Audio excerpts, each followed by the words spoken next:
Nah, oke, kembali lagi kita lanjutkan tentang materi Agile Principle.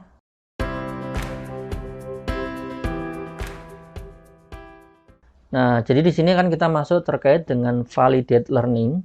Jadi di sini kita akan membahas yang pertama, kita memvalidasi asumsi penting dengan cepat ya. Kemudian yang kedua, memanfaatkan berbagai concurrent learning loops-nya ya. Oke, yang ketiga adalah mengorganisasi workflow untuk fast feedback ya. Oke, yang pertama adalah memvalidasi asumsi penting dengan cepat ya. Artinya mungkin ada beberapa asumsi penting yang perlu kita putuskan, tapi harus kita validasi dengan cepat ya. Nanti ada beberapa case dalam praktek mungkin Anda bisa paham ya. Jadi dalam pengembangan kita kadang-kadang berasumsi ya, karena kita tidak tahu tadi ya, tidak pasti ya. Kita tidak mengetahui ada beberapa bagian yang kita tidak tahu. Jadi yang kita lakukan ya, kita lakukan asumsi ya sebenarnya ya. Jadi contoh misalnya pengguna itu kita mengasumsikan mereka lebih suka melakukan apa dulu misalnya ya. Oke. Tetapi di sini bisa Anda lihat ya, asumsi itu juga menggambarkan risiko yang signifikan ya, karena kita kan sudah memutuskan ini kan, tapi belum tentu nanti pas prakteknya ternyata asumsi kita belum tentu benar ya sebenarnya. Oke.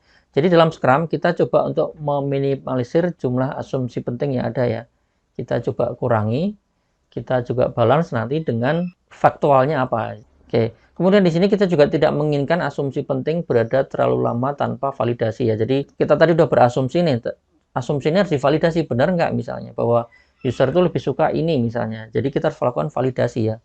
Nah, cara validasi yang paling cepat ya kita deliver produk secepat mungkin ya, deliver untuk memvalidasi asumsi-asumsi tadi ya. Jadi supaya asumsi kita tidak salah ya di sini ya. Oke, selanjutnya adalah memanfaatkan berbagai concurrent learning loops-nya ya. Jadi kita mengerti belajar secara kontinu adalah kunci keberhasilan dari Agile ini ya. Jadi kita menggunakan Scrum, kita lakukan identifikasi dan memanfaatkan feedback loop untuk meningkatkan pengetahuan kita. Jadi pengetahuan kita akan selalu bertambah ya, increment ya. Increment ini akan kita gunakan untuk menambah pengetahuan, juga untuk memperbarui atau melakukan perbaikan terhadap produk-produk yang sudah kita rilis ya. Oke.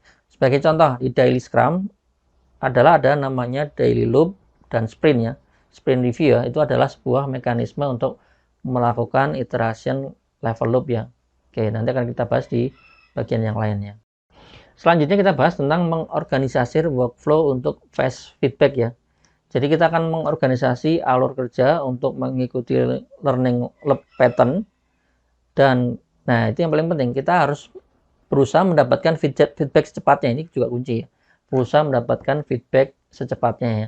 Jadi dalam melakukan hal ini kita memastikan aktivitas ini sudah menghasilkan feedback yang terjadi dalam jangka waktu yang pendek dari kerja yang sebelumnya ya. Oke, jadi fast feedback kita butuhkan untuk memberikan keuntungan ekonomi yang tinggi, untuk memberikan keuntungan ekonomi yang lebih baik ya, karena errornya menjadi lebih kecil ya, lebih banyak ketika kalau kita menunda feedback ya. Jadi bayangkan kalau kita menunda feedback, mungkin akan ada banyak biaya rework yang mungkin tidak kita antisipasi ya. Oke. Karena menunda feedback itu juga mengakibatkan kegagalan yang mungkin lebih besar ya.